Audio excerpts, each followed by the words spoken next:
رمضان آ رہا ہے اور میرے نبی آمد سے پہلے ممبر پر کھڑے ہوتے ہیں اور کہتے ہیں وہ کون آ رہا ہے، ماذا یستقبلکم وماذا تستقبلون. پھر فرماتے ہیں وہ کون آ رہا ہے، ماذا یستقبلکم وماذا تستقبلون. پھر آپ کہتے ہیں وہ کون آ رہا ہے، ماذا یستقبلکم وماذا تستقبلون. 3 دفعہ وہ کون آ رہا ہے، وہ کون آ رہا ہے، وہ کون آ رہا ہے. صحابہ ویکھن لگ گیا آیت ہے کوئی کی فرما رہے ہیں، او آ رہے ہیں، او آ رہے ہیں، او آ رہے ہیں. تو حضرت عمر کھڑے ہو گئے، یا رسول اللہ اوحی نزل، بندہ تو کوئی ہے نہیں، تو کیا وحی آئی ہے؟ ہمیں کہا نہیں. تو کیا کوئی دشمن آ رہا ہے جو آپ نے دور سے دیکھ لیا ہے اور ہم اس کی تیاری کریں؟ ہم نے کہا نہیں. تو کہا تو پھر کون آ رہا ہے؟ ہم نے کہا رمضان آ رہا ہے، رمضان آ رہا ہے. فرض 70 فرضوں کے برابر، نفل فرض کے برابر، تراویح کے ہر سجدے پر 1500 نیکی، ہر سجدے پر 1500 نیکی. تراویح کے ہر سجدے پر جنت میں خوبصورت گھر جس کے 60,000 سونے چاندی کے دروازے. تراویح کے ہر سجدے پر جنت میں ایک درخت سونے چاندی کا جس کے نیچے 100 سال عربی گھوڑا دوڑ سکتا ہے. یہ میرے رب کا کرم فضل انعام. شیطان قید کر دو، ہو گئے. جنت کے دروازے کھول دو، کھل گئے. جہنم کے بند کر دو، بند ہو گئے. اے مچھلیوں، اے چونٹیوں، اے پرندوں، اے پروانوں، اے سانپ بچھو، تم بھی روزے داروں کے لیے دعا شروع کر دو. کر دی. سمندر کی مچھلیاں، زمین کی چونٹیاں، روزہ رکھنے والوں کے لیے دعا. اور افطاری کے وقت دسترخوان بچھا ہوا ہے، کھانا سامنے ہے، کھا نہیں رہا، ہاتھ اٹھا کے دعا مانگ رہا ہے. میرا اللہ کہتا ہے انہوں کڑی شہ روکی بیٹی کھاندہ کیوں نہیں، یہ پیندہ کیوں نہیں؟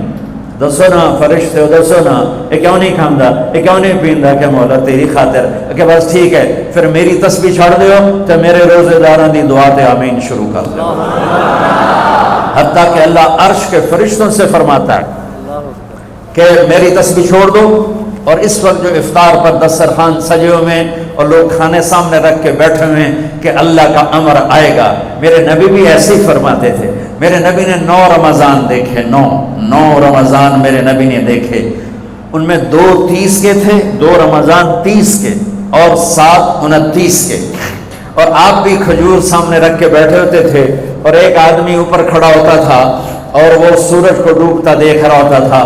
جو ہی سورج ڈوبتا وہ کہتا یا رسول اللہ غربت ڈوبا، آپ فوراً کھجور منہ میں رکھتے تھے. آپ سحری بالکل آخر میں کرتے تھے اور افطاری فوراً کرتے تھے تاکہ امت پہ بھوک کا ٹائم تھوڑے سے تھوڑا ہو. یہ رحمت للعالمین ہے. آپ افطاری دیر سے، آخری لقمہ، آخری کھجور منہ میں یا آخری لقمہ، اور بلال اذان دیتے تھے اور ادھر یوں سورج چھپا اور ساتھ ہی لقمہ منہ، ساتھ ہی منہ میں. ہم 2-2.5 منٹ لیٹ کرتے ہیں کہ احتیاط احتیاط. چلو ٹھیک ہے، لیکن میں اپنے نبی کا بتا رہا ہوں کہ فوراً ڈوبتے ہی منہ میں کھجور یا پانی یا دودھ کی لسی، اس سے آپ افطار فرماتے تھے. اور ایک واقعہ ہوا، بادل تھے تو بادل میں اندازے سے افطار ہوتا ہے. سب نے افطار کر لیا، میرے نبی نے بھی افطار کر لیا. اور تھوڑی دیر بعد جب نماز پڑھنے کے لیے اٹھے تو بادل ہٹے تو سورج کھڑا ہوا تھا. تو وہ روزہ سب کا قضا ہوا. پھر رمضان کے بعد سارے مدینے نے، میرے محبوب نے بھی وہ روزہ دوبارہ قضا کیا.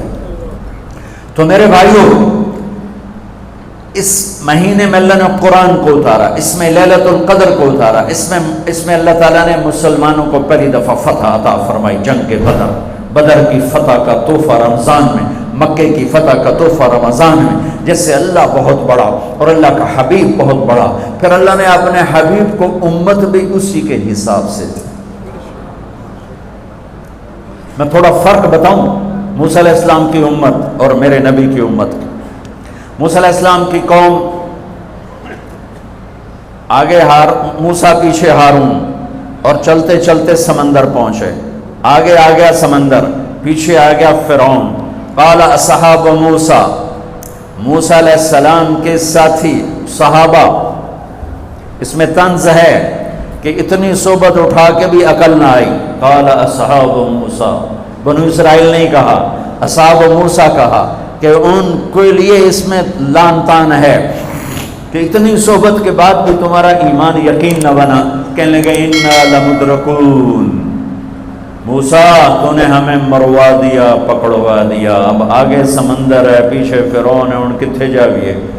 ان کو نہ موسیٰ علیہ السلام کا فکر ہوا اور نہ ہارون علیہ السلام، انہیں اپنی پڑھ گئے۔ تو موسیٰ علیہ السلام نے کہا کلا، کلا کا ترجمہ جو بھی ہے وہ صحیح ہے، ہرگز نہیں، پر میں اس کا ترجمہ نہیں، اس کی مراد یہ بیان کرتا ہوں کہ موسیٰ علیہ السلام نے کہا تسی ہو تو لتراں دے لے، یا تو انہوں فرعون دا لتر پوے، یا تو انہوں سمندر دی موج پوے، لیکن ان معی ربی، میرا رب میرے ساتھ ہے، وہ مجھے راستہ دے گا، میری طفیل تمہیں بھی دے گا۔ 40 سال کی صحبت کے بعد اور اتنے بڑے بڑے معجزے دیکھنے کے بعد کہنے کہ تو نے مروا دیا۔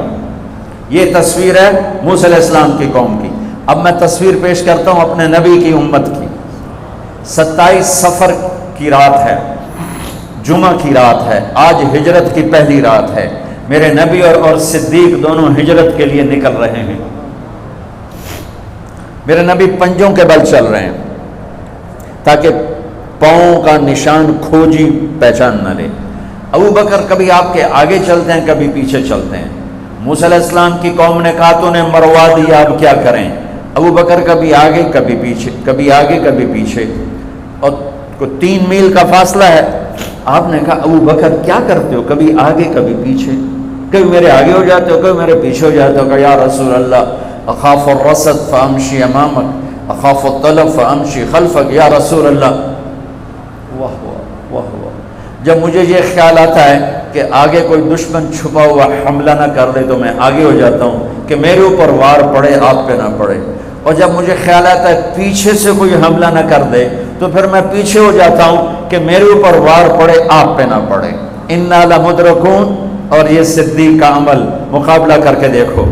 پھر جب غار ثور پہ چڑھنے کا وقت آیا تو آپ کے 4 میل چلنے سے پنجے سارے زخمی ہو گئے، آپ نہیں اوپر چڑھ سکے۔ ابو بکر نے آپ کو کمر پہ بٹھایا اور پورا پہاڑ اوپر لے کر گیا، پورا پہاڑ۔ غار کے دروازے پر جا کر آپ کو باہر کھڑا کر دیا، رسول اندر نہیں آئیں گے۔ آپ اندر گئے، اندھیرا تھا، ٹٹول کے سارے غار کے سوراخ پتھروں سے بند کیے، سوراخ باقی رہ گئے، پگڑی اتاری اور پھاڑ کے سوراخ بند کیے، پھر سوراخ باقی رہ گئے تو کرتا اتارا اور پھاڑ کے سوراخ بند کیے، سارے سوراخ بند کر کے ایک باقی تھا جس میں سانپ تھا، اس میں اپنی ایڑی ڈال دی۔ یہ جو سانپ ڈس رہا تھا، اس میں علماء نے ایک بات عجب فرمائی ہے کہ وہ اپنے سانپ ہونے کی فطرت سے نہیں ڈس رہا تھا، وہ احتجاج کر رہا تھا ایڑی ہٹا، میں بھی دربار نبوت کا دیدار کرنا چاہتا ہوں۔ وہ سانپ اس لیے زور لگا رہا تھا کہ مجھے بھی تو دیکھنے دے صدیق، تو ہمیشہ دیکھتا، آج مجھے دیکھنے دے، آج میرے بھاگ جاگ اٹھ۔ یہ علماء نے یہ بات لکھی ہے، میں اپنی طرف سے نہیں کہہ رہا ہوں۔ جب سارے سوراخ بند اور سام والے سوراخ پہ ایڑی، یا رسول اللہ آئیے، آپ اندر آ گئے، اندھیرا گھپ ہے، کچھ پتہ نہیں چلا۔ تھوڑی سی جب روشنی ہوئی صبح کی تو میرے نبی نے دیکھا صدیق کا نہ پگڑی اور نہ کرتا، تو آپ نے فرمایا ابو بکر اچھا بھلا تو تھا، وہ کرتا کہاں گیا، تیری پگڑی کہاں گئی؟ تو انہیں دکھایا یا رسول اللہ یہ آپ سوراخ دیکھ رہے ہیں، مجھے ڈر لگا کوئی ان میں کوئی چیز ایسی تکلیف دینا ہو، تو میں نے کرتا پگڑی پھاڑ کے یہ سارے سوراخ بند کیے۔ تو میرے نبی چھلک پڑے، ایک دم روئے اور ہاتھ اٹھے، اللہ میں ابو بکر سے راضی ہوں، تو بھی اس سے راضی ہو جا، اور یا اللہ اسے جنت میں میرا ساتھی بنا دے۔ اسی وقت جبریل اترے، یا رسول اللہ ابشر، یا رسول اللہ خوشخبری ہو، اللہ آپ کے ابو بکر سے راضی ہو گئے اور جنت میں آپ کا ساتھی بنا دیا۔ اللہ نے امت دی، وہ امت کہہ رہی ہے تو نے مروا دیا، اب ہمیں بتا تو ڈوب یا بچا، ہمیں بتا ہم کیا کریں۔ اور یہ امت کہہ رہی ہے آگے سے وار ہو تو میں برداشت کروں، پیچھے سے وار ہو تو میں برداشت کروں۔ بنو اسرائیل نے سمندر کو پھٹتے دیکھا اور 4 قدم چلے ہیں تو مروا علی قوم یعقفون اصنام لہم، کیا دیکھا کہ کچھ لوگ بتوں کی پوجا کر رہے ہیں، بتوں کی پوجا کر رہے ہیں۔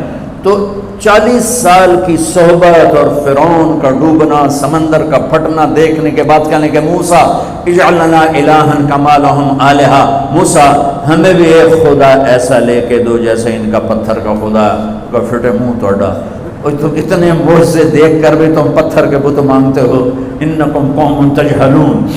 یہ بنی اسرائیل کی مثال قرآن دے رہا ہے۔ میں اپنے نبی کی امت بتاتا ہوں، 2 نبی ہیں، ایک آگے ایک پیچھے، موسیٰ آگے ہارون پیچھے۔ اب مثال دے رہا ہوں کہ 2 نبیوں کی صحبت میں، اور تھوڑی سی قوم ہے، 6 لاکھ مبالغے کا عدد ہے، تھوڑے تھے، 6 لاکھ نہیں تھے، کم تھے، اور وہ اتنی لمبی صحبت کے بعد کہہ رہے ہیں ایک پتھر کا خدا لے کر دو۔